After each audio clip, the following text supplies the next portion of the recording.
So അപ്പം A സെറ്റിനകത്തുള്ള elements B സെറ്റിനകത്തുണ്ടെങ്കിൽ നമുക്ക് എന്ത് പറയാം? എ എന്ന് പറയുന്നത് ബിയുടെ സബ്സെറ്റ് ആണ് എന്ന് പറയാം. ഓക്കെ, ഇനി എ സെറ്റിനകത്തുള്ള എലമെന്റ്സ് ബി സെറ്റിൽ ഇല്ലെങ്കിൽ, സബ്സെറ്റ് അല്ലെങ്കിൽ നമുക്കത് എങ്ങനെ ഡിനോട്ട് ചെയ്യാം? സബ്സെറ്റ് ആവുകയാണെങ്കിൽ ഈ സിമ്പിൾ ആണ് ഉപയോഗിക്കുക, അതൊന്ന് ക്രോസ് ചെയ്താൽ മതി. A not A subset of B എന്ന് നമുക്ക് ഇങ്ങനെ ഡിനോട്ട് ചെയ്യാം. എ എന്ന് പറയുന്നത് ബിയുടെ സബ്സെറ്റ് ആണെങ്കിൽ ഇങ്ങനെ ഡിനോട്ട് ചെയ്യാം. എ എന്ന് പറയുന്നത് ബിയുടെ സബ്സെറ്റ് അല്ലെങ്കിൽ നമ്മൾ ഈ രീതിയിലാണ് ഡിനോട്ട് ചെയ്യുന്നത്. ഓക്കെ ആണെന്ന് വിചാരിക്കുന്നു. ഇനി അടുത്ത ഇമ്പോർട്ടൻ്റ് ആയിട്ടുള്ള 2-3 പോയിന്റ്സ് ആണ് നമ്മൾ പഠിക്കേണ്ടത്. വളരെ ഇമ്പോർട്ടൻ്റ് ആണ്, സ്റ്റേറ്റ്മെന്റ് ക്വസ്റ്റ്യൻസ് പരീക്ഷയ്ക്ക് ചോദിക്കുന്നതാണ്. എ എന്ന് പറയുന്നത് ബിയുടെ സബ്സെറ്റും ബി എന്ന് പറയുന്ന എയുടെ സബ്സെറ്റും ആണെങ്കിൽ അത് ഒറ്റ കണ്ടീഷനിലേ സംഭവിക്കത്തുള്ളൂ, എയും ബിയും ഈക്വൽ ആവുന്ന കേസിൽ മാത്രം. ഓക്കെ, എ എന്ന് പറയുന്നത് ബിയുടെ സബ്സെറ്റ് ആൻഡ് വൈസ് വേഴ്സയും കൂടെ ട്രൂ ആവണമെങ്കിൽ എ സബ്സെറ്റ് ഓഫ് ബി ആണ്, എ സബ്സെറ്റ് ഓഫ് ബി ആണ് ആൻഡ് ബി തിരിച്ച് എയുടെ സബ്സെറ്റ് ആണ് എന്ന് പറയണം എന്നുണ്ടെങ്കിൽ ഒരേ ഒരു കണ്ടീഷനേ ഉള്ളൂ, ഇത് ട്രൂ ആവുന്നത് A is equal to B ആവുന്ന കണ്ടീഷനിൽ മാത്രം. രണ്ട് സെറ്റുകൾ സെയിം ആവണമെങ്കിൽ, സെയിം ആകുന്ന കേസിൽ മാത്രമേ ഒരു സെറ്റ് മറ്റേ സെറ്റിന്റെ സബ്സെറ്റ് ആണ് എന്ന് പറയാൻ പറ്റൂ. അത് ഈക്വൽ തന്നെ ആയിരിക്കണം, ഈക്വലന്റ് ആയാലും പറ്റില്ല, ഈക്വൽ തന്നെ ആണെങ്കിലേ നമുക്കത് പറയാൻ പറ്റുള്ളൂ. ഇനി ഏറ്റവും പ്രധാനപ്പെട്ട 2 പോയിന്റ്സ് നമ്മൾ നോക്കേണ്ടത്, ഏതൊരു സെറ്റ് നമ്മൾ കൺസിഡർ ചെയ്താലും അത് ആ സെറ്റിന്റെ തന്നെ സബ്സെറ്റ് ആയിരിക്കും. Every set is a subset of it self. And another important point, null set നമ്മൾ ഓൾറെഡി പഠിച്ചു. നൾ സെറ്റ് അഥവാ വോയിഡ് സെറ്റ് അഥവാ എംപ്റ്റി സെറ്റ് എന്താണെന്ന് നമ്മൾ പഠിച്ചു. ഏതൊരു സെറ്റ് കൺസിഡർ ചെയ്താലും നൾ സെറ്റും അതിന്റെ ഒരു സബ്സെറ്റ് ആയിരിക്കും. ഓക്കെ, അപ്പൊ 2 സബ്സെറ്റ് ഫിക്സഡ് ആണ്. ഏതൊരു സെറ്റ് കൺസിഡർ ചെയ്താലും ആ സെറ്റ് തന്നെ അതിന്റെ സബ്സെറ്റ് ആയിരിക്കും, നൾ സെറ്റും അതിന്റെ സബ്സെറ്റ് ആയിരിക്കും. ഓക്കെ, സോ ഈ 2 പോയിന്റ്സ് അടിപൊളിയായിട്ട് നമ്മൾ ഓർത്തു വെക്കണം. Every set is a subset of it self, null set is a subset of every set or empty set is a subset of every set. ശ്രദ്ധിച്ചിരിക്കുക. ഇപ്പോൾ ഒരു സെറ്റ് കിട്ടിക്കഴിഞ്ഞാൽ നമുക്ക് അതിന്റെ സബ്സെറ്റ്സ് നമുക്കൊന്ന് എഴുതി നോക്കാം. ഇപ്പൊ എ എന്ന് പറയുന്ന സെറ്റ് 1, 2, 3 ആണ് എന്ന് വിചാരിക്കാം. ഓക്കെ, അങ്ങനെയാണെങ്കിൽ എയുടെ സബ്സെറ്റ്സ് ഞാനൊന്ന് എഴുതുവാണേ. സബ്സെറ്റ്സ് എന്തൊക്കെ വരും? ആദ്യമേ നമുക്ക് ഓരോ എലമെന്റുകളുള്ള, ഇതിൽ നിന്ന് ഫോം ചെയ്യാൻ പറ്റുന്ന എല്ലാ സെറ്റുകളുമാണ് സബ്സെറ്റ് എന്നുള്ള പേരിട്ട് വിളിക്കുന്നത്. ഇതിൽ നിന്ന് ഫോം ചെയ്യാൻ പറ്റുന്ന സെറ്റുകൾ. അപ്പോൾ ഓരോ എലമെന്റ് ഉള്ള സെറ്റുകൾ ആദ്യം എടുക്കാം. ആദ്യം ഓരോ എലമെന്റ് ഉള്ള സെറ്റ് ഏതൊക്കെയാ? 1 ഉണ്ട്, സെറ്റ് 2 ഉണ്ട്, സെറ്റ് 3 ഉണ്ട്. ഓക്കെ, ഇനി 2 എലമെന്റുകൾ വരുന്ന സെറ്റുകൾ നോക്കാം. 1, 2 എടുക്കാം, 2, 3 എടുക്കാം, 1, 3 എടുക്കാം. ശരിയാണല്ലോ? അപ്പോൾ ആദ്യമേ 1 വെച്ചുള്ള എഴുതാം. 1, 2 ഉണ്ട്, പിന്നെ 1, 3 ഉണ്ട്, പിന്നെ 2, 3 ഉണ്ട്. ശരിയാണല്ലോ? ഇനി ഇപ്പൊ 2 എലമെന്റുകൾ വരുന്ന സബ്സെറ്റ് കഴിഞ്ഞു. ഇനി ഈ 3 എലമെന്റ് വരുന്ന സെയിം സെറ്റ് തന്നെ അതിന്റെ ഒരു സബ്സെറ്റ് ആണ്. അതാണ് ഇവിടെ പറഞ്ഞ every set is a subset of it self. Every set is a subset of it self. അപ്പൊ അത് പ്രകാരം സെറ്റ് 1, 2, 3 തന്നെ ഇതിന്റെ ഒരു സബ്സെറ്റ് ആണ്, അല്ലെ? സെറ്റ് 1, 2, 3 തന്നെ ഇതിന്റെ ഒരു സബ്സെറ്റ് ആണ്. അടുത്ത പോയിന്റ് എന്താണ്? Null set is a subset of every set. ഏതൊരു സെറ്റ് എടുത്താലും എംപ്റ്റി സെറ്റ്, വോയിഡ് സെറ്റ് അഥവാ നൾ സെറ്റ് അതിന്റെ സബ്സെറ്റ് ആയിരിക്കും. അപ്പൊ സബ്സെറ്റ് ആയിട്ട് ആരും ഉണ്ടാവും? 5 ഉണ്ടാവും. ഓക്കെ, സോ അപ്പൊ ഈ 1, 2, 3 എന്ന് പറഞ്ഞ സെറ്റിന് എത്ര സബ്സെറ്റുകൾ വന്നു എന്നുള്ളത് ഞാനൊന്ന് എണ്ണി നോക്കുകയാണേ. എത്ര സബ്സെറ്റുകൾ വന്നു എന്നുള്ളതൊന്ന് എണ്ണി നോക്കുകയാണ്. ഏതൊക്കെയാ? 1, 2, 3, 4, 5, 6, 7, 8 സബ്സെറ്റുകളുണ്ട്, അല്ലെ? എ സെറ്റിനകത്ത് എത്ര എലമെന്റുകൾ ഉണ്ടായിരുന്നു? 3 എലമെന്റുകൾ ഉണ്ടായിരുന്നു. അന്നേരം നമുക്ക് എന്ത് കിട്ടി? 8 സബ്സെറ്റുകൾ കിട്ടി. ശരിയല്ലേ? 3 എലമെന്റുകൾ ഉള്ളപ്പോൾ 8 സബ്സെറ്റുകൾ കിട്ടി. ഓക്കെ, അങ്ങനെയാണെങ്കിൽ നമ്പർ ഓഫ് സബ്സെറ്റിന്റെ ഇക്വേഷൻ എന്തായിരിക്കും? ശ്രദ്ധിച്ചിരിക്കണേ. എ എന്ന് പറയുന്ന സെറ്റിനകത്ത് n എലമെന്റ്സ് ഉണ്ട് എന്ന് വിചാരിക്കുക. അങ്ങനെയാണെങ്കിൽ number of subsets of A എന്ന് പറഞ്ഞാൽ 2n ആയിരിക്കും. നമ്പർ ഓഫ് സബ്സെറ്റ്സ് എന്തായിരിക്കും? 2n ആയിരിക്കും. അപ്പൊ ഈ സെറ്റിനകത്ത് 3 എലമെന്റുകളുണ്ട്. അപ്പൊ എത്ര സബ്സെറ്റ് കിട്ടുമെന്ന് ചോദിച്ചാൽ 2/3 8 സബ്സെറ്റുകളായിരിക്കും കിട്ടുന്നുണ്ടാവുക. ശരിയല്ലേ? 2³ 8 സബ്സെറ്റുകളായിരിക്കും കിട്ടുന്നുണ്ടാവുക. അപ്പൊ ഇത് അടിപൊളിയായിട്ട് നമ്മുടെ മനസ്സിലുണ്ടായിരിക്കണം. നമ്പർ ഓഫ് സബ്സെറ്റ്സ് എന്ന് പറഞ്ഞാൽ എന്താണ്? 2n ആണ്. ഇനി നമ്മൾ ഓൾറെഡി പഠിച്ചു every set is a subset of it self. അതായത് ഈ 1, 2, 3യുടെ തന്നെ ഒരു സബ്സെറ്റ് ആണ് 1, 2, 3. ശരിയല്ലേ? ആ ഒരു കണ്ടീഷൻ അങ്ങോട്ട് ഒഴിവാക്കി കഴിഞ്ഞാൽ അതായത് if A and B are two sets, A subset of B and A not equal to B, A equal to B എന്നുള്ള കണ്ടീഷൻ ഞാൻ അങ്ങോട്ട് ഒഴിവാക്കി. അങ്ങനെയാണെങ്കിൽ ഈ എ വിളിക്കുന്ന പേരാണ് proper subset of B. Proper subset, അതായത് ബാക്കിയുള്ള സബ്സെറ്റുകളെല്ലാം പ്രോപ്പർ സബ്സെറ്റുകളാണ്. Every set is a subset of itself പ്രകാരം 1 2 3 ഒരു ഇംപ്രോപ്പർ സബ്സെറ്റ് ആണ്. അപ്പൊ അതങ്ങോട്ട് ഒഴിവാക്കി. അപ്പൊ നമ്പർ ഓഫ് പ്രോപ്പർ സബ്സെറ്റ് ചോദിച്ചു കഴിഞ്ഞാൽ എപ്പോഴും ശ്രദ്ധിക്കണം, പരീക്ഷയ്ക്ക് എടുത്തു ചോദിക്കുന്ന ചോദ്യമാണ്. നമ്പർ ഓഫ് സബ്സെറ്റ് എന്ന് പറഞ്ഞാൽ അത് 2n മാത്രമേ ഉള്ളൂ. നമ്പർ ഓഫ് പ്രോപ്പർ സബ്സെറ്റ് എന്ന് ചോദിച്ചു കഴിഞ്ഞാൽ ഒരു എലമെന്റ് നമ്മൾ കുറയ്ക്കണം. ഈ every set is a subset of itself പ്രകാരം വരുന്ന ചോദ്യം തന്നെ ഉത്തരമായി വരുന്ന ആ ഒരു കണ്ടീഷൻ നമ്മൾ ഒഴിവാക്കണം. സോ നമ്പർ ഓഫ് പ്രോപ്പർ സബ്സെറ്റിന്റെ ഫോർമുല എന്തായിരിക്കും? നമ്പർ ഓഫ് പ്രോപ്പർ സബ്സെറ്റ് എന്ന് പറഞ്ഞാൽ എന്തായിരിക്കും? ഈ 2n നിന്ന് നമ്മൾ എന്ത് കുറയ്ക്കണം? ഒരു 1 അങ്ങോട്ട് കുറച്ച് മാറ്റണം. ശരിയല്ലേ? നമ്പർ ഓഫ് പ്രോപ്പർ സബ്സെറ്റ് എന്ന് പറഞ്ഞാൽ 2n നിന്ന് 1 കുറയ്ക്കണം. ഇനി ഈ എം ടി സെറ്റ് ആയിട്ടുള്ള 5 കൂടെ ഒഴിവാക്കണമെങ്കിലോ? എം ടി സെറ്റ് ആയിട്ടുള്ള 5 കൂടെ ഒഴിവാക്കണമെങ്കിൽ അവരിങ്ങനെ ചോദിക്കും, number of non empty proper subsets. എന്താണ്? Number of non empty proper subsets. ഇങ്ങനെ ചോദിക്കുകയാണെങ്കിൽ ആൻസർ എന്തായിരിക്കും? Number of non empty proper subsets എന്ന് ചോദിക്കുകയാണെങ്കിൽ പ്രോപ്പർ സബ്സെറ്റുകൾ 2n-1 ആണ്. അതിൽ നിന്ന് എം ടി ആയിട്ടുള്ള ആളെയും കൂടെ മൈനസ് ചെയ്യും. അപ്പൊ 2 -1 വരും, -2. അതായത് മൊത്തത്തിൽ 2 സെറ്റുകളെ കുറയ്ക്കണം. Total number of subsets 2n ആണ്. അതിൽ നിന്ന് ഇവന്മാരെ 2 പേരെ അങ്ങോട്ട് ഒഴിവാക്കണം. അതായത് 2 മൈനസ് ചെയ്യണം. ഓക്കെ, അപ്പൊ ഈ 3 എണ്ണം നമ്മൾ അടിപൊളിയായിട്ട് അറിഞ്ഞിരിക്കണം. നമ്പർ ഓഫ് സബ്സെറ്റ്സ് ചോദിച്ചു കഴിഞ്ഞാൽ 2n. Number of proper subset ചോദിച്ചു കഴിഞ്ഞാൽ 2n-1. Number of non empty proper subset ചോദിച്ചു കഴിഞ്ഞാൽ 2n-2. ശ്രദ്ധിച്ചിരിക്കണേ. നമ്പർ ഓഫ് സബ്സെറ്റ് ചോദിച്ചു കഴിഞ്ഞാൽ 2n. Number of proper subset ചോദിച്ചു കഴിഞ്ഞാൽ 2n-1. Number of non empty proper subset ചോദിച്ചു കഴിഞ്ഞാൽ 2n-2.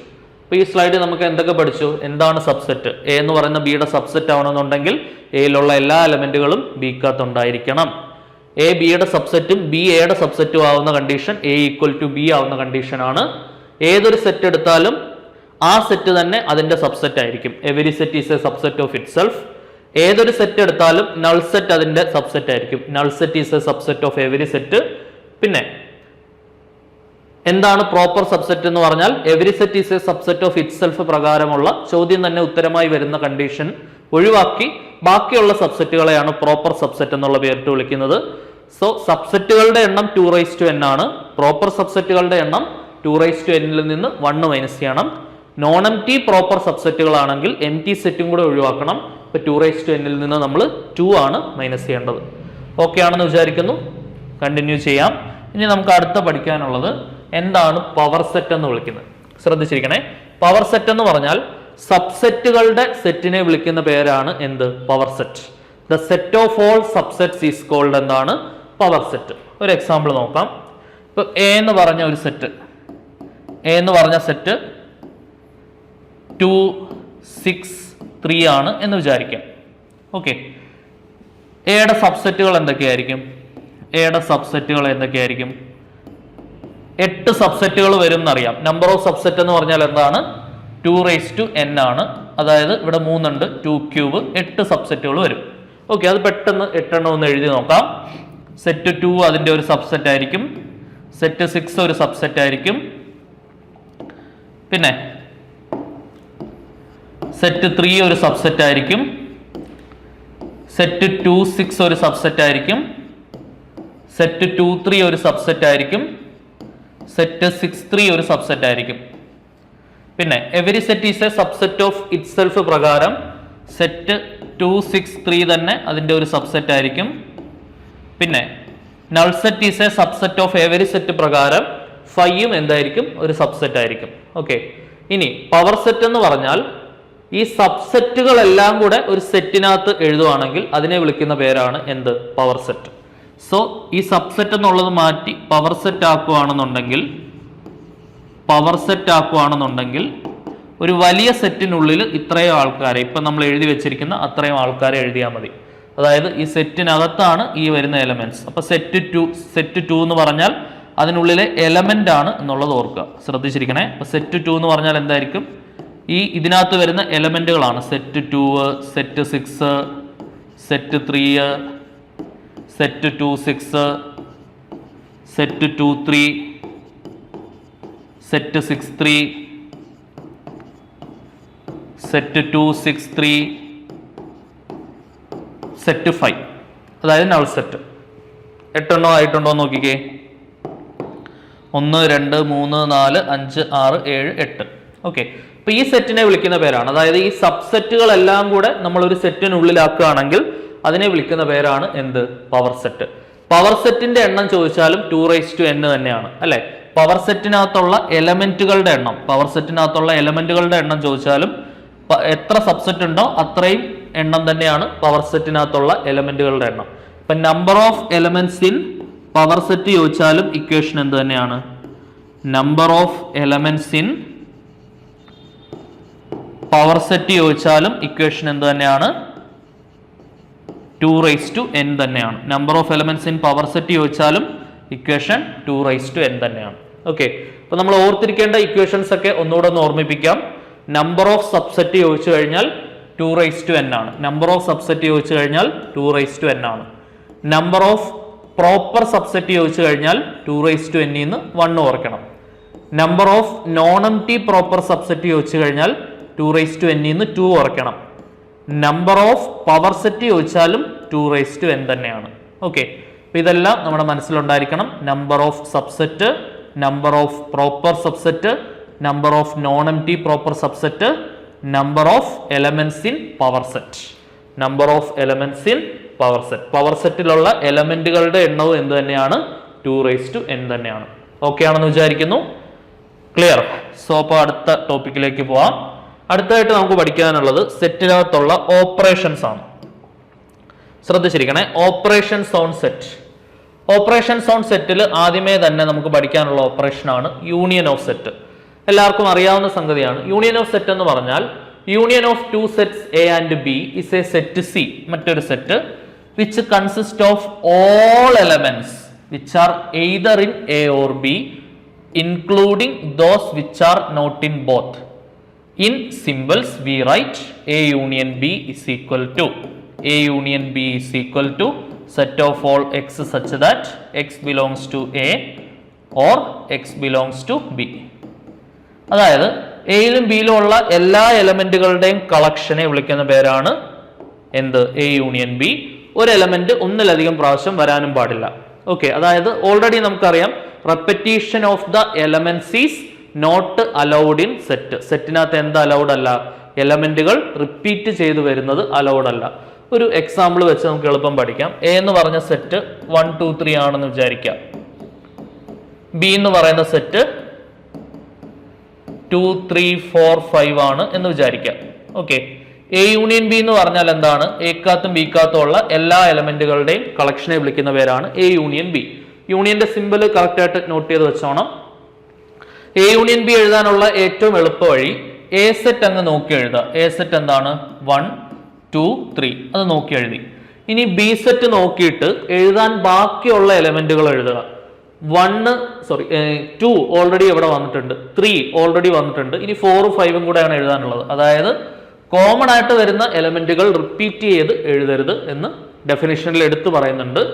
സോ ഇനി 4 5 കൂടെയാണ് നമുക്ക് എഴുതി ചേർക്കാനുള്ളത്. അതും കൂടെ എഴുതി ചേർത്താൽ എന്തായി? എ യൂണിയൻ ബി ആയി അല്ലെ. എ യൂണിയൻ ബി ആയി. Union of 2 sets A and B is a set C which consist all those elements which are either in A or B. എയിലെയും ബിയിലെയും, എയിലോ അല്ലെങ്കിൽ ബിയിലോ ഉള്ള എലമെന്റുകളുടെ കളക്ഷൻ. രണ്ടിടത്തും കൂടെ കോമൺ ആയിട്ട് വരുന്നത് റിപ്പീറ്റഡ് ആയിട്ട് എഴുതരുത്. ശ്രദ്ധിച്ചിരിക്കണേ. യെസ്, അത് രണ്ടിടത്തും ഉള്ള എലമെന്റുകൾ ആൻസറിൽ വരും, പക്ഷെ അത് ആവർത്തിച്ച് എഴുതരുത്. ഇപ്പൊ ഇവിടെ നോക്കുകയാണെങ്കിൽ 2 3 എഴുതിയതിനു ശേഷം വീണ്ടും 2 3 എഴുതരുത്. 2 3 ഒരു പ്രാവശ്യം എഴുതിയാൽ മതി. ഓക്കെ ആണെന്ന് വിചാരിക്കുന്നു. ഇനി അടുത്ത അപ്പൊ എന്താണ് യൂണിയൻ എന്നുള്ള കാര്യം ഓക്കെ ആണ്. എ യൂണിയൻ ബി കണ്ടുപിടിക്കണമെങ്കിൽ എ സെറ്റ് അതേപോലെ അങ്ങ് നോക്കി എഴുതുക. ബി സെറ്റിൽ എഴുതാൻ ബാക്കിയുള്ള എലമെന്റുകളെ എഴുതുക. അങ്ങനെ തന്നെ പഠിച്ചു വെക്കുക. അതായത് അത് നമ്മൾ ഓർക്കാൻ എളുപ്പമുണ്ടാവും. ബി സെറ്റിനകത്ത് എ സെറ്റിൽ നിന്ന് കുറച്ച് പേര് എഴുതിയിട്ടുണ്ട്, എ സെറ്റിലുള്ള എല്ലാവരെയും നമ്മൾ എഴുതിയിട്ടുണ്ട്. ബി സെറ്റ് നോക്കിയിട്ട് എഴുതാൻ ബാക്കിയുള്ളവരെ എഴുതുക. ഓക്കെ, ഇവിടെ ഞാൻ ബി സെറ്റ് നോക്കിയപ്പോൾ 2ഉം 3ഉം ഓൾറെഡി ഞാൻ എഴുതിയതാണ്. അപ്പൊ എഴുതാൻ ബാക്കിയുള്ളത് 4ഉം 5ഉം ആണ്. അതും കൂടെ എഴുതി കംപ്ലീറ്റ് ചെയ്യുക. അപ്പൊ നമുക്ക് എന്ത് കിട്ടും? എ യൂണിയൻ ബി കിട്ടും. ഇനി ഇന്റർസെക്ഷൻ ഓഫ് സെറ്റ്സ്, രണ്ട് സെറ്റുകളുടെ ഇന്റർസെക്ഷൻ എന്ന് പറഞ്ഞാൽ എന്താണ്? ഇന്റർസെക്ഷൻ എന്ന് പറഞ്ഞാൽ ആ വാക്കിൽ നിന്ന് തന്നെ. യൂണിയൻ എല്ലാം പേരിൽ നിന്ന് പഠിക്കുക. യൂണിയൻ എന്ന് പറഞ്ഞാൽ ഒരുമിപ്പിക്കുക. രണ്ട് സെറ്റുകളിൽ നിന്നുള്ള എല്ലാ എലമെന്റ്സും കൂടെ ഒരുമിപ്പിച്ച് ഒരു സെറ്റ് ഉണ്ടാക്കി. ഇന്റർസെക്ഷൻ എന്ന് പറഞ്ഞാൽ കൂട്ടിമുട്ടുക എന്ന് നമ്മൾ പറയാറില്ലേ? അതായത് രണ്ട് സെറ്റിലും കോമൺ ആയിട്ട് വരുന്ന എലമെന്റുകളുടെ കളക്ഷനെ വിളിക്കുന്ന പേരാണ് എന്ത്? ഇന്റർസെക്ഷൻ. ഇന്റർസെക്ഷൻ എന്ന് പറഞ്ഞാൽ എന്താണ്? Intersection of two sets A and B is the set of all elements belongs to both. ഇവിടെ both എന്നുള്ള വാക്ക് വളരെ ഇമ്പോർട്ടന്റ് ആണ്. Both A and B, symbolically we write. ഇതാണ് ഇന്റർസെക്ഷന്റെ symbol. A intersection B is equal to set of all x such that x belongs to A and ഇവിടെ or ആണ്, ഇവിടെ and ആണ്. അതാണ് തമ്മിലുള്ള വ്യത്യാസം. Okay, and x belongs to B. അപ്പൊ ഇനി അങ്ങോട്ട് നമുക്ക് പ്രാക്ടിക്കൽ ആയിട്ടുള്ള വേർഡ് പ്രോബ്ലംസ് ഒക്കെ വരുമ്പോൾ നമ്മൾ എപ്പോഴും ആലോചിക്കേണ്ട കാര്യം, ഓർ വരുന്ന കേസുകളിലെല്ലാം നമ്മൾ യൂസ് ചെയ്യുന്ന സിമ്പൽ യൂണിയൻ ആണ്. ആൻഡ് വരുന്ന കേസുകളിലെല്ലാം അല്ലെങ്കിൽ ബോത്ത് വരുന്ന കേസുകളിലെല്ലാം നമ്മൾ ഉപയോഗിക്കുന്ന സിമ്പൽ ഇന്റർസെക്ഷൻ ആണ്. ഈ ഒരു ഐഡിയ എപ്പോഴും നമ്മുടെ മനസ്സിലുണ്ടാവണം. ഓർ വരുന്നിടത്തെല്ലാം നമ്മൾ ഉപയോഗിക്കുന്നത് യൂണിയനും, ആൻഡ് അല്ലെങ്കിൽ ബോത്ത് എന്ന് പറയുന്ന സ്ഥലത്തൊക്കെ നമ്മൾ ഉപയോഗിക്കുന്നത് എന്തായിരിക്കും? ഇന്റർസെക്ഷനും ആയിരിക്കും. ഓക്കെ, ഈ ഇന്റർസെക്ഷന്റെ ഒരു ഉദാഹരണ ചോദ്യം നമുക്ക് നോക്കാം. ഇപ്പം എ എന്ന് പറയുന്നത് സെറ്റ് 1 2 3 ആണെന്ന് വിചാരിക്കാം. ബി എന്ന് പറയുന്നത് സെറ്റ് 3 4 5 ആണ് എന്ന് വിചാരിക്കാം. എ ഇന്റർസെക്ഷൻ ബി എന്ന് പറഞ്ഞാൽ എക്കും ബിക്കും കോമൺ ആയിട്ട് വരുന്ന ആളായിരിക്കും അതിന്റെ ഉത്തരം. എക്കും ബിക്കും കോമൺ ആയിട്ട് വരുന്ന ആള് 3 മാത്രമേ ഉള്ളൂ. ശരിയല്ലേ? രണ്ടിടത്തും കൂട്ടിമുട്ടുന്ന, രണ്ടിടത്തും തുല്യമായിട്ടുള്ള ഒരേ ഒരു എലമെന്റേ ഉള്ളൂ, അത് 3 ആണ്. സോ എ ഇന്റർസെക്ഷൻ ബി എന്ന് പറയുന്ന ആൻസർ എന്തായിരിക്കും? സെറ്റ് 3 ആയിരിക്കും ആൻസർ വരിക. ഓക്കെ, അപ്പൊ യൂണിയൻ ഇന്റർസെക്ഷൻ ഏറ്റവും പ്രാധാന്യാർഹിതമായ ഏറ്റവും ഇമ്പോർട്ടന്റ് ആയിട്ടുള്ള രണ്ട് ഓപ്പറേഷൻസ് ആണ്. യൂണിയൻ ഓഫ് ടു സെറ്റ്സ് എന്ന് പറഞ്ഞാൽ രണ്ട് സെറ്റ്സിൽ നിന്നുള്ള എല്ലാവരും അതിന്റെ ഉത്തരത്തിൽ വരും, എലമെന്റുകൾ റിപ്പീറ്റ് ചെയ്ത് വരില്ല. പക്ഷേ ഇന്റർസെക്ഷൻ എന്ന് പറഞ്ഞാൽ എ സെറ്റിലും ബി സെറ്റിലും കോമൺ ആയിട്ട് വരുന്ന എലമെന്റുകളുടെ കളക്ഷനെയാണ് both in A and B എന്ന് വിശേഷിപ്പിക്കാവുന്ന എലമെന്റുകളുടെ കളക്ഷനാണ് എന്തെന്ന് പറയുന്നത്? എ ഇന്റർസെക്ഷൻ ബി എന്ന് പറയുന്നത്. ഓക്കെ, ഇനി അടുത്തത് operation difference of two sets. Difference of two sets A and B എന്ന് പറഞ്ഞാൽ, ഇപ്പം എ മൈനസ് ബി എന്ന് പറഞ്ഞാൽ നമ്മൾ മലയാളത്തിൽ പറയുകയാണെങ്കിൽ ഒരു എളുപ്പവഴിയുണ്ട്.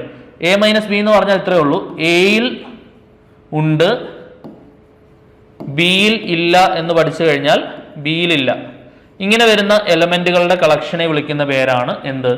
A minus B. എയിലുണ്ട് ബിയിലില്ല, അങ്ങനെ വരുന്ന എലമെന്റുകളുടെ കളക്ഷൻ. ഉദാഹരണം നോക്കുകയാണെങ്കിൽ അത് തന്നെയാണ് അവർ ഇംഗ്ലീഷിൽ സ്റ്റേറ്റ്മെന്റ് ആയിട്ട് പറഞ്ഞിരിക്കുന്നത്. The difference of sets A and B in this order. In this order എന്ന് എടുത്തു പറയാൻ കാരണം എ മൈനസ് ബിയും ബി മൈനസ് എയും രണ്ടും ഡിഫറൻ്റ് ആണ്. Is the set of all elements which belongs to A but not in B. അതായത് belongs to A, എയിലുണ്ട്, നോട്ട് ഇൻ ബി, ബിയിലില്ല. അതായത് ഇത്രേ ഉള്ളൂ. ഇപ്പൊ എ എന്ന് പറയുന്ന സെറ്റ് 1 2 3 ആണ് എന്ന് വിചാരിക്കാം. ബി എന്ന് പറയുന്ന സെറ്റ് 3 4 ആണെന്ന് വിചാരിക്കാം. ഓക്കെ, എനിക്ക് എ മൈനസ് ബി കണ്ടുപിടിക്കണം. ഇപ്പൊ ഓരോ എലമെന്റ് ആയിട്ട് നോക്കുകയാണെ, 1 എന്ന് പറഞ്ഞ എലമെന്റ് എയിലുണ്ട്, ബിയിലുണ്ടോ? ബിയിലില്ല, അപ്പൊ അത് ഉത്തരവാണ്. എയിലുണ്ട് ബിയിലില്ല എന്ന് പറഞ്ഞു വരുന്നവരെല്ലാം ഉത്തരവാണ്. 2 എന്ന് പറഞ്ഞ എലമെന്റ് നോക്കുക, 2 എയിലുണ്ട് 2 ബിയിലില്ല, അപ്പൊ അത് ആൻസർ ആണ്, എ മൈനസ് ബിയുടെ ആൻസർ ആണ്. ഓക്കെ, ഇനി 3 എന്ന് പറഞ്ഞ എലമെന്റ് നോക്കുക, 3 എയിലുണ്ട് ബിയിലും ഉണ്ട്, അപ്പൊ അത് എഴുതാൻ പറ്റത്തില്ല, ആൻസർ കഴിഞ്ഞു. ഇത്രേ ഉള്ളൂ. ഓക്കെ, ഇതൊരു വഴി. പിന്നെ ഒരു വഴിയും കൂടെ ഞാൻ പറഞ്ഞുതരാം. രണ്ടിടത്തും കോമൺ ആയിട്ടുള്ള എലമെന്റ്സ് ജസ്റ്റ് ഇങ്ങനെ ഒന്ന് റൗണ്ട് ചെയ്യുക. രണ്ടിടത്തും കോമൺ ആയിട്ടുള്ള എലമെന്റ്സ് റൗണ്ട് ചെയ്യുക. എ മൈനസ് ബി ചോദിച്ചു കഴിഞ്ഞാൽ കോമൺ ആയിട്ട് റൗണ്ട് ചെയ്ത എലമെന്റ് ഒഴികെ ബാക്കിയുള്ളതായിരിക്കും എ മൈനസ് ബിയുടെ ആൻസർ. ഇനി ബി മൈനസ് എ ആണ് ചോദിക്കുന്നതെങ്കിലോ ഈ റൗണ്ട് ചെയ്ത എലമെന്റ് മാറ്റി ബാക്കി ബിയിലുള്ള ആളായിരിക്കും എന്തിന്റെ ആൻസർ? ബി മൈനസ് എയുടെ ആൻസർ. ഓക്കെ, ക്ലിയർ ആണെന്ന് വിചാരിക്കുന്നു. എ മൈനസ് ബി എന്ന് പറഞ്ഞാൽ ഈ റൗണ്ട് ചെയ്ത എലമെന്റ് ഒഴികെ ബാക്കി എയിലുള്ളവര്, ബി മൈനസ് എ എന്ന് പറഞ്ഞാൽ റൗണ്ട് ചെയ്ത എലമെന്റ് ഒഴികെ, അതായത് കോമൺ ആയിട്ടുള്ളവരെ റൗണ്ട് ചെയ്തിടുക, ബാക്കി ബിയിലുള്ളതായിരിക്കും ബി മൈനസ് എ. ഇനി ബേസിക് ഡെഫിനിഷൻ ലോജിക്ക് വെച്ചൊന്ന് ആലോചിച്ച് നോക്കൂ. ബി മൈനസ് എ എന്ന് പറഞ്ഞാൽ ബിയിലുണ്ട് എയിലില്ല. 3 എന്ന് പറഞ്ഞ എലമെന്റ് കൺസിഡർ ചെയ്യേ. 3 ബിയിലുണ്ട് എയിലും ഉണ്ട്, അപ്പൊ അത് ഉത്തരത്തിൽ വരില്ല. പിന്നെ 4 നോക്കുകയാണെങ്കിൽ 4 ബിയിലുണ്ട് എയിലില്ല, അപ്പൊ 4 ആൻസറിൽ വരും. ഓക്കെ, ഇങ്ങനെയാണ് നമ്മൾ ഡിഫറൻസ് എടുക്കുന്നത്. ഈ ഓപ്പറേഷനെ വിളിക്കുന്ന പേരെന്താണ്? Difference B. എ മൈനസ് ബിയുടെ ഡെഫിനിഷൻ എന്ത് വരും അപ്പം? Set of all X such that X belongs to A and X not belongs to B. X എന്ന് പറഞ്ഞാൽ എയിലുണ്ട് ബിയിലില്ല എന്ന് പറഞ്ഞു വരുന്ന ടൈപ്പ് ആയിരിക്കും അതിന്റെ ആൻസർ വരിക. ക്ലിയർ ആണ് എന്ന് വിചാരിക്കുന്നു. ഇനി അടുത്ത ഓപ്പറേഷൻ ആണ് complement of A set. Complement of A set. അതിനുവേണ്ടി ഈ കോംപ്ലിമെന്റ് പറയണമെന്നുണ്ടെങ്കിൽ നമ്മൾ എന്താണ് യൂണിവേഴ്സൽ സെറ്റ് എന്നുള്ളത് അറിഞ്ഞിരിക്കണം. യു എന്ന് പറയുന്നത് യൂണിവേഴ്സൽ സെറ്റ് ആണ്. ഒരു പർട്ടിക്കുലർ സിനാരിയോയിൽ, ഒരു കോണ്ടെക്സ്റ്റിലെ എല്ലാ പോസിബിലിറ്റീസും അടങ്ങുന്ന സെറ്റിനെയാണ് നമ്മൾ യൂണിവേഴ്സൽ സെറ്റ് എന്നുള്ള പേരിട്ട് വിളിക്കുക. ഈ ബാക്കി വരുന്ന എല്ലാ സെറ്റുകളും എ ബി സി പോലെയുള്ള ബാക്കിയുള്ള എല്ലാ സെറ്റുകളും ഈ യൂണിവേഴ്സൽ സെറ്റിന്റെ സബ്സെറ്റ് ആയിരിക്കും. സാധാരണഗതിയിൽ യൂണിവേഴ്സൽ സെറ്റിനകത്ത് കുറച്ചധികം എലമെന്റ്സ് ഉണ്ടാവും. അതായത് ഇപ്പോൾ 0 മുതൽ 0, 1, 2, 3, 4, 5, 6, 7, 8, 9 അത് അത്രയും എലമെന്റ്സ് യൂണിവേഴ്സൽ സെറ്റിനകത്ത് തരും. എന്നിട്ട് ഇതിന്റെ സബ്സെറ്റ് ആയിട്ടായിരിക്കും ബാക്കിയുള്ള സെറ്റുകൾ തരുന്നുണ്ടാവുക. ഓക്കെ, ശ്രദ്ധിച്ചിരിക്കണേ. യു എന്ന് പറയുന്ന യൂണിവേഴ്സൽ സെറ്റ്, എ എന്ന് പറയുന്ന യൂണിവേഴ്സൽ സെറ്റിന്റെ സബ്സെറ്റ്. ഒരു എക്സാമ്പിൾ നോക്കാം. ഇപ്പോൾ U is equal to set 1, 2, 3, 4, 5, 6, 7 ഇത്ര നിൽക്കട്ടെ. അപ്പൊ ഞാനൊരു എ എഴുതുമ്പോൾ ഇതിന്റെ സബ്സെറ്റ് ആയിട്ട് വേണം എഴുതാൻ. 2, 3, 4 ഇരിക്കട്ടെ. എ എന്ന് പറയുന്നത് യൂണിവേഴ്സൽ സെറ്റിന്റെ സബ്സെറ്റ് ആണല്ലോ, ശരിയാണല്ലോ. എ സെറ്റ് എന്ന് പറയുന്നത് യൂണിവേഴ്സൽ സെറ്റിന്റെ സബ്സെറ്റ് ആണ്. ഇനി എന്താണ് കോംപ്ലിമെന്റ് ഓപ്പറേഷൻ എന്ന് പറഞ്ഞാൽ? എ കോംപ്ലിമെന്റ് നമ്മൾ രണ്ട് രീതിയിൽ ഡിനോട്ട് ചെയ്യും. എ കോംപ്ലിമെന്റ് എന്ന് പറയുന്നത് എ എഴുതി മുകളിൽ ഒരു സി എഴുതിയാൽ അത് എ കോംപ്ലിമെന്റ് എന്ന് വായിക്കും. അല്ലെങ്കിൽ ഇങ്ങനെ എ ഡാഷ് ഇട്ടാലും ഇത് എ കോംപ്ലിമെന്റ് തന്നെയാണ് വായിക്കുക. ഓക്കെ, എ കോംപ്ലിമെന്റ് എന്ന് പറഞ്ഞാൽ എ സെറ്റ് ഒഴികെ ബാക്കി യൂണിവേഴ്സൽ സെറ്റിലുള്ളവർ. ഒരു പർട്ടിക്കുലർ സെറ്റിന്റെ കോംപ്ലിമെന്റ് എന്ന് പറഞ്ഞാൽ നമ്മുടെ മനസ്സിലേക്ക് എന്താണ് വരേണ്ടത്? ആ സെറ്റ് ഒഴികെ ബാക്കി യൂണിവേഴ്സൽ സെറ്റിലുള്ളവർ, ശരിയല്ലേ? എ കോംപ്ലിമെന്റ് എന്ന് പറഞ്ഞാൽ എന്താണ്? എ സെറ്റ് ഒഴികെ ബാക്കി യൂണിവേഴ്സൽ സെറ്റിലുള്ളവർ. ഇപ്പൊ എ സെറ്റ് എന്ന് പറഞ്ഞാൽ 2, 3, 4 ആണ്. അപ്പൊ ഈ 2, 3, 4 ഒഴികെ 2, 3, 4 ഒഴികെ ബാക്കി യൂണിവേഴ്സൽ സെറ്റിലുള്ളവർ ആരൊക്കെയുണ്ട്? 1 ഉണ്ട്, 5 ഉണ്ട്, 6 ഉണ്ട്, 7 ഉണ്ട്. ഓക്കെ, ഇപ്പൊ എ കോംപ്ലിമെന്റ് എന്ന് പറഞ്ഞാൽ എന്തായിരിക്കും? 1, 5, 6, 7 ആയിരിക്കും. ഓക്കെ ആണോ? ക്ലിയർ ആണെന്ന് വിചാരിക്കുന്നു. യെസ്. ഇനി ഡെഫിനിഷൻ നോക്കാം. യു എന്ന് പറയുന്ന യൂണിവേഴ്സൽ സെറ്റ് ആണ്. ബാക്കിയുള്ള ഏത് സെറ്റ് ആണെങ്കിലും അത് യൂണിവേഴ്സൽ സെറ്റിന്റെ സബ്സെറ്റ് ആണ്. Then the complement of A is the set of all elements which are not the elements of A. അതായത് എയിലുള്ള ഒരു എലമെന്റ് പോലും കോംപ്ലിമെന്റിൽ വരില്ല. ബാക്കിയുള്ള എലമെന്റുകളാണ് കോംപ്ലിമെന്റിൽ വരിക. ആ ബാക്കിയുള്ള എലമെന്റുകൾ എഴുതുന്നത് യൂണിവേഴ്സൽ സെറ്റിൽ നിന്നാണ്. ക്ലിയർ ആണെന്ന് വിചാരിക്കുന്നു. Symbolically we write A complement to denote the complement of A with respect to U. ശ്രദ്ധിച്ചിരിക്കണേ. ഇനി എ കോംപ്ലിമെന്റ് എന്ന് പറഞ്ഞാൽ ആക്ച്വലി മുമ്പേ പറഞ്ഞ ഡിഫറൻസ് ഓപ്പറേഷൻ വെച്ച് എന്ത് പറയാം? യൂണിവേഴ്സൽ സെറ്റിൽ നിന്ന് നമ്മൾ എന്ത് ചെയ്യാണ്? എ സെറ്റിനെ മൈനസ് ചെയ്ത് മാറ്റുകയാണ് ചെയ്യുന്നത്. എ കോംപ്ലിമെന്റ് എന്ന് പറഞ്ഞാൽ യൂണിവേഴ്സൽ സെറ്റിൽ നിന്ന് നമ്മൾ എന്ത് ചെയ്യുന്നു? എ സെറ്റിനെ മൈനസ് ചെയ്ത് മാറ്റുന്നു. ക്ലിയർ ആണ്? ഡിഫറൻസിങ് എടുക്കുന്നു. ഡിഫറൻസിങ് ഓപ്പറേഷൻ ആണ് നമ്മൾ എടുക്കുന്നത്. അപ്പൊ A complement is equal to എന്താണ്? യു മൈനസ് എ ആണ്. Where U is the universal set. Universal സെറ്റിനെ ഡിനോട്ട് ചെയ്യുന്ന ലെറ്റർ ഓർത്ത് വെച്ചോളൂ. യു എന്ന് പറഞ്ഞ ലെറ്റർ ഉപയോഗിച്ചിട്ടാണ് യൂണിവേഴ്സൽ സെറ്റിനെ നമ്മൾ ഡിനോട്ട് ചെയ്യുന്നത്. ഓക്കെ ആണെന്ന് വിശ്വസിക്കുന്നു. ഇനി രണ്ട് തിയറംസ് ആണ് നമുക്കിവിടെ പ്രധാനമായിട്ടും പറയാനുള്ളത്. ഒന്ന് അഡിഷൻ തിയറം, രണ്ട് അഡിഷൻ തിയറംസ് ആണ് ബേസിക്കലി. രണ്ടാമത്തത് നമുക്ക് രണ്ടാമത്തെ കേസിൽ ഒരു ചോദ്യം വരികയാണ് എന്നുണ്ടെങ്കിൽ നമുക്ക് വെൻ ഡയഗ്രംസിന്റെ സഹായത്തോടു കൂടി അത് അനലൈസ് ചെയ്യാൻ പറ്റും. വെൻ ഡയഗ്രം എന്താണെന്നുള്ള ഒരു ഇൻട്രൊഡക്ഷൻ ഞാനിപ്പോൾ പറയും. ഫസ്റ്റ് വൺ വളരെ ഇമ്പോർട്ടൻ്റ് ആണ്. Practical problems in set solve ചെയ്യാനായിട്ട് ഏറ്റവും കൂടുതൽ സഹായിക്കുന്നത് ഈ ഒരു അഡിഷൻ തിയറം ആണ്. N of A union B എന്ന് പറഞ്ഞാൽ എന്താണ്? N of A union B is equal to N of A plus N of B minus N of A intersection B. N of A union B എന്ന് പറഞ്ഞാൽ എന്താണ്?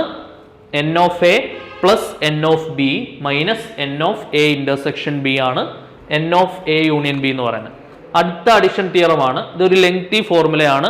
N of A union B union C is equal to ആദ്യമേ എന്ത് ചെയ്യുക, 1/1 ആയിട്ട് കൂട്ടുക. N of A plus N of B plus N of C. ഇനി ഓരോന്നിന്റെ ഇന്റർസെക്ഷൻസ് ആയിട്ട് മൈനസ് ചെയ്യുക. N of A intersection B minus N of A intersection C minus N of B intersection C. ഇനി ഇത് എല്ലാത്തിന്റെയും കൂടെ ഇന്റർസെക്ഷൻ ഫൈനലി ഇതിലേക്ക് add ചെയ്യുക, plus N of A intersection B intersection C.